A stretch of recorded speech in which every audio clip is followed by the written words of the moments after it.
Hello बच्चों, welcome to the online classes. I hope आप लोग चैप्टर अच्छी तरह से समझ रहे होंगे। जो क्वेश्चंस दे रहा हूँ वो सारे क्वेश्चंस आपने कवर अप कर लिए होंगे फेयर आउट में, है ना। हमने लास्ट वीडियो में न्यूट्रिशन इन एमोबिया पढ़ा था, किस तरीके से एमोबिया न्यूट्रिशन का जो प्रोसेस करता है किस तरीके से करता है, वो सब हमने लास्ट वीडियो में पढ़ लिया। जिन बच्चों ने नहीं देखा होगा तो प्लीज़ आप उनको देखिए, समझिए, फिर आगे बढ़ेंगे, तभी समझ में आएगा चैप्टर, नहीं तो मजे। आज हम करेंगे page number 23, that is digestive system in human. हमारा ह्यूमन बीइंग में जो डाइजेस्टिव सिस्टम है ना, उसके बारे में डिटेल में पढ़ेंगे। क्या होता है, किस तरीके से खाना डाइजेस्ट होता है, उसके अंदर से न्यूट्रिएंट्स एब्जॉर्ब होते हैं, फिर बाद में हमें एनर्जी मिलती है ना।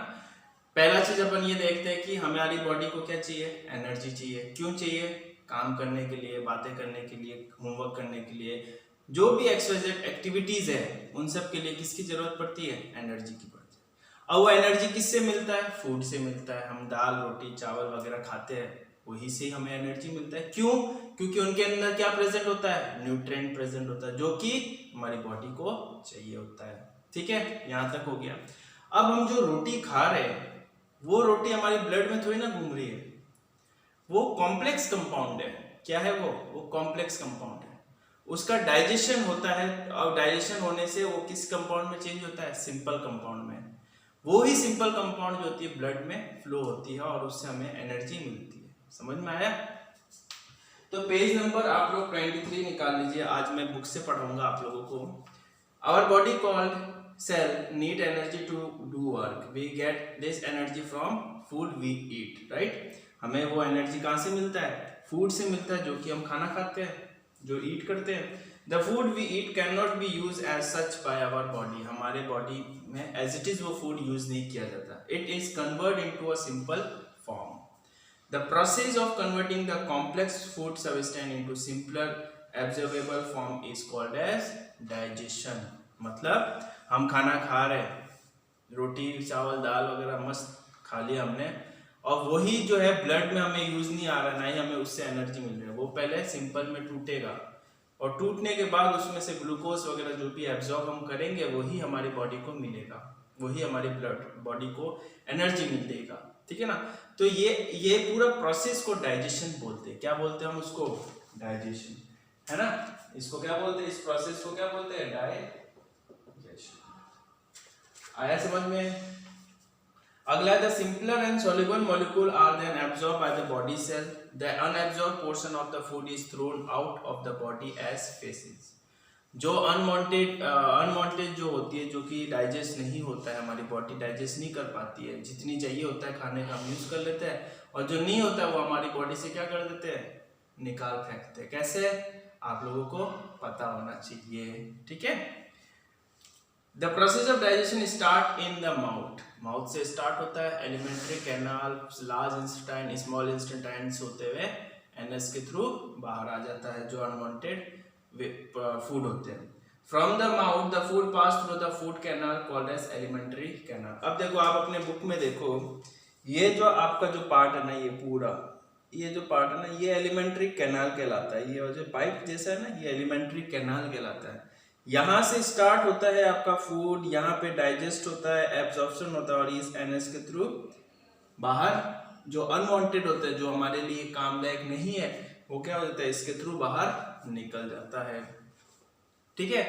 तो alimentary canal is long muscular and colloid tube. Alimentary canal बहुत ही लंबा और मस्कुलर, कॉलाइड मतलब कॉइल ट्यूब, गोल ट्यूब की तरह होता है। ठीक है ना। The different organ of elementary canal. अब ये एलिमेंट्री कैनाल कोई एक नहीं है, बहुत सारे ऑर्गन एक साथ मिलके पूरा का पूरा सिस्टम बनाते हैं। जैसे फॉर एग्जांपल हमने बाइक का एग्जांपल लिया। बाइक में 2 टायर है, इंजन लगा हुआ है, पेट्रोलिंग है, पेट्रोलिंग के लिए अलग से सिस्टम है ना, किक वाला सिस्टम है। तो ये पूरा का पूरा जो है, मान लो उसको हम कंपेयर कर सकते हैं एलिमेंट्री कैनाल से। अब इसके ये जो बना है बाइक, ये अलग अलग पार्ट से बने हैं। तो same to same alimentary canal में भी क्या है, अलग अलग ऑर्गन्स जो है, small intestine, large intestine, stomach, है ना, बहुत सारी चीजें जुड़ के हुए जो है पूरा का पूरा एक डाइजेस्टिव एलिमेंट्री कैनाल बनाया गया है। ठीक है, so the different organ of alimentary canals are the following. कौन कौन से ऑर्गन है? पहला माउथ, दूसरा ओरोफेगस जो आपके यहाँ पे होता है, ये जो है ना नल टाइप, ये ओरोफेगस बुक में देखते रहना बेटा, है ना, जिसको हम फूड पाइप के नाम से भी जानते हैं। स्टमक तीसरा, स्मॉल इंस्टेंटाइन, लार्ज इंस्टेंटाइन, रेक्टियम, और सातवां कौन सा है? एनस। ये सारा का सारा मिलके एक एलिमेंट्री कैनाल बनाते हैं। ठीक है ना, आ जाओ पेज नंबर 24 पे आ जाइए आप लोग। Associate with the alimentary canal कुछ ग्लैंड्स होते हैं जो कि डाइजेस्टिव जूस को क्या करते हैं? सीक्रेट करते हैं। सीक्रेट इन द सेंस निकालते हैं। यहाँ पे हमारी सेलिब्रा ग्लैंड होता है, फिर आता है हमारा लीवर, फिर आता है पैनक्रियाज, फिर आता है गैलब्लैडर्स। ये ऐसे 4 ग्लैंड्स है बॉडी में जो कि क्या सीक्रेट करता है? डाइजेस्टिव जूस सीक्रेट करता है ना, जो हमारे डाइजेशन में काम आता है। The alimentary canal along with associate gland is called as digestive system. पहला हम देखते हैं अलग अलग माउथ। सबसे पहले माउथ के बारे में पढ़ते हैं। The mouth contain the tongue, teeth, salivary gland. Mouth अगर मुंह की बात करें तो क्या है? टीथ है, टंग है, और एक सैलिवरी ग्लैंड्स है। The process of digestion start in mouth itself. यहीं से स्टार्ट होता है। हम रोटी खाते हैं तो सैलिवरी ग्लैंड से कौन सा जूस निकलता है? सैलाइवा जूस निकलता है, जो कि हमारे खाने को लुब्रिकेट करता है, गीला करता है।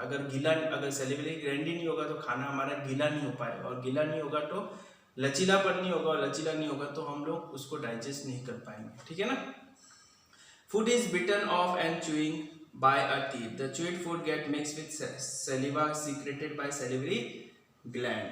This tongue help in mixing the food with saliva and it's slowing down the digestive system. तो धीरे धीरे वो क्या करता है? हम जो फूड खा रहे हैं उस फूड से सेलिवरी ग्लैंड से सैलिवा सीक्रेट होता है, सैलिवा जूस सीक्रेट होता है, और वो फूड के साथ मिक्स करके उसको लुब्रिकेट कर देते हैं, लचीला चिपचिपा आराम से, मतलब पानीदायक लुब्रिकेट कर देता है, और वही हम उसको च्यूइंग करते हुए धीरे धीरे अंदर की तरफ बढ़ते हैं। तो पहला हमारा डाइजेस्टिव सिस्टम का पार्ट क्या हो गया? माउथ हो गया, जिसके बारे में हमने पढ़ लिया। माउथ में अगर पूछे कि माउथ में क्या क्या है, तो टीथ है, टंग है, और क्या है आपका? सैलिवा ग्लैंड है। फिर दूसरा आता है माउथ के अंदर teeth. Before we describe the nutrition in human being, it is very important to know about the teeth and their cares. अलग अलग टाइप के टीथ होते हैं, उनके बारे में भी हमें समझना पड़ेगा। In human teeth grow twice in life time. Human being में टीथ जो है लाइफ में 2 बार ग्रो होती है। First set of 20 appear at the age of 2 years। 32 होते हैं ना, 32 ही तोड़ दूंगा मैं, तो 32 ही नहीं होता वो। फर्स्ट स्टेज में क्या होता है? 20 टीथ्स होता है, जो कि at the age of 2 year 2 साल के एज में होता है। This teeth are called as milk, दूध के दांत। किसको बोलते हैं? दूध के दांत। दूध के दांत टूटते हैं तभी तो एक एडल्ट वाले दांत बाहर आते हैं, जो कभी नहीं टूटता, और वो टूटते तो है, दांत तोड़ने पे टूटेंगे तो जरूर, मगर अगर हम उसको तोड़ देंगे तो वो फिर वापस उगेगा नहीं। ठीक है ना, तो ऐसे गलती मत करना आप लोग। ठीक है ना। This milk teeth fall of 1 by 1 and net set 32 permanent teeth is formed by the age of 12। तो यही मिल्क टीथ है, दूध के दांत जो है वो धीरे धीरे टूटेंगे, और 12 के एज में परमानेंट टीथ्स बाहर आने स्टार्ट हो जाएंगे, जिसको हम 32 टीथ्स के बोलेंगे। सेट ऑफ 32 टीथ्स होता है। ठीक है ना। This 32 teeths are called as permanent teeth and last for the rest of our life. और यही परमानेंट टीथ जो होता है हमारे रेस्ट ऑफ द लाइफ, मतलब 12 साल के बाद जिन तक हम जिंदा रहेंगे तब तक यही टीथ हमारा रहेगा। ऐसा नहीं है ये टीथ को भी हम तोड़ दें तो हम क्या करें? नया टीथ और उग जाए, ऐसा पॉसिबल नहीं है। ठीक है। This 32 teeth for an adult can be classified into 4 type। Teeth किस टाइप में क्लासिफाई है? इस 32 टीथ को 4 टाइप में डिवाइडेड है ना। ये जो 32 टीथ है वो 4 टाइप में डिवाइडेड है। पहला है आपका इंसिसर, दूसरा आपका कैनिनस,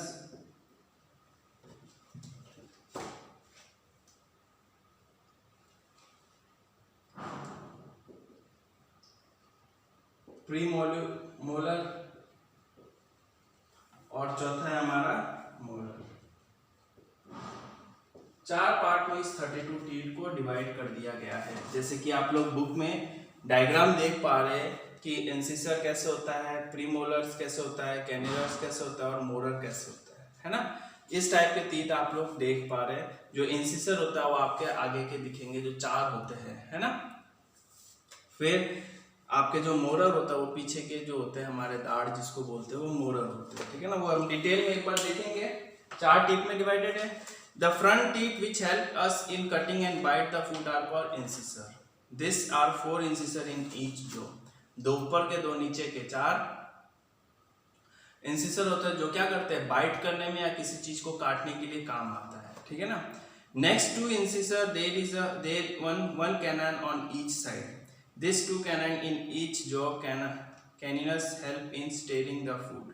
Tearing the food मतलब जो साइड में 2 कैनन है, आके ये देखा है साइड में, ये क्या करते हैं, ये ग्रिप करने के लिए काम आता है। जैसे शेरों के देखा होगा आपने, डॉग्स या शेर में थोड़े लंबे से दांत होते हैं साइड्स के, वो वाले। Next two teeths of one side of jaw is premolar. This 4 premolar in each jaw which are helping the chewing and grinding of food.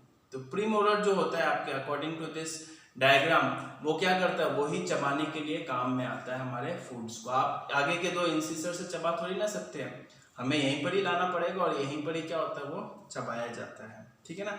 Eight the end there is 3 molar on each side of the jaw, thus there are 6 molar in each jaw. एक जो में क्या है 6 molar होते हैं which help in chewing and grinding the food. जो हमारे पीछे जो होता है वो भी क्या होता है, च्यूइंग और क्या बोलते हैं उसको, ग्राइंडिंग करने के लिए काम में आता है, ठीक है ना।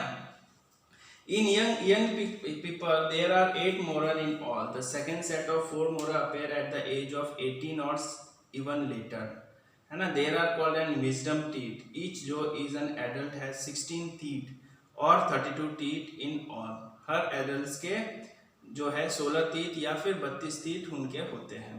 The main function of teeth is to chewing the food and this process is called mastication. During mastications the food is mixed with saliva. जब हम ये mastications कर रहे हैं, chewing कर रहे हैं, तो जो salivary gland से जो saliva juice निकल रहा है वो क्या हो रहा है, फूड के साथ मिक्स कर रहा है और मिक्स करने से क्या हो रहा है, वो उसको lubricant बना रहा है ना, गीला गीला बना रहा है, जो कि हम इजिली हम अपने एलिमेंट्री कैनल्स के लिए ऑरसफेगस के थ्रू इंस्टेंटाइन, स्मॉल इंस्टेंटाइन में भेज सके, ठीक है ना। तो यहाँ पे जो है आपका एक्टिविटी नंबर जो 2 है ना, ये 2 एक्टिविटी आपको बुक में ही करना है जितना मैंने आपको कुछ समझाया है। तो ये होमवर्क में आप एक्टिविटी जो है करना है अपने आप, एक्टिविटी 2, ठीक है ना। अपने आप टीथ के बारे में बताना है जो कि है। आगे देखते हैं स्ट्रक्चर ऑफ टीथ। कुछ इस तरीके से स्ट्रक्चर होता है जैसे कि आप लोगों को दिख रहा होगा, है ना, यही है। इसके बारे में अभी हम लोग जो है रीड आउट करते हैं। स्ट्रक्चर ऑफ टीथ में teeths are fix into the gums. मसूड़ों में क्या होता है, ये क्या होता है आपके मसूड़ों में फिक्स है। Each tooth has a following parts, roots, crown, neck, ठीक है ना। रूट्स क्या होते हैं देखते हैं। The part of tooth embedded into the jaw, crown the top part of the tooth outside the jaw. मतलब हाफ पार्ट जो है, जो अगर हमारे इसकी बात करें तो हाफ पार्ट क्या हो रहा है, जॉ के अंदर है, मसूड़ों के अंदर है, और हाफ पार्ट कितना है, मसूड़ों के बाहर है ना। तो यहाँ पे क्या कह रहा है, जो मसूड़ों के अंदर है, जो आपके मसूड़ों के अंदर है उसको तो क्या बोलते हैं, रूट पार्ट बोलते हैं। और जो मसूड़ों के बाहर है, the top part of the tooth outside the gums are known as crown. तो मसूड़ों के अंदर वाले पार्ट को रूट बोलते हैं, मसूड़ों के बाहर वाले पार्ट को क्या बोलते हैं हम लोग, क्रोन बोलते हैं। उसी तरह से neck, the part between the root and crown, जो पार्ट हमारे रूट और क्रोन के बीच में, मतलब कि आपके मसूड़े मान लो, है ना, और ये आपका है। तो इस वाले पार्ट को तो हम क्या कहेंगे, रूट कहेंगे, और इस वाले पार्ट को हम क्या कहेंगे, क्रोन कहेंगे। और जो ये पार्ट है जहां पे दोनों एक दूसरे को मीट कर रहे हैं, इसको हम कहेंगे नेक। लिखा हुआ है ना, यहाँ पे बना हुआ है नेक, ठीक है ना। The tooth internally is made up of, अंदर ही अंदर टूथ किससे बना हुआ है उसके बारे में देखते हैं। Enamel, it is the white part of tooth and it is the hardest substance in our body.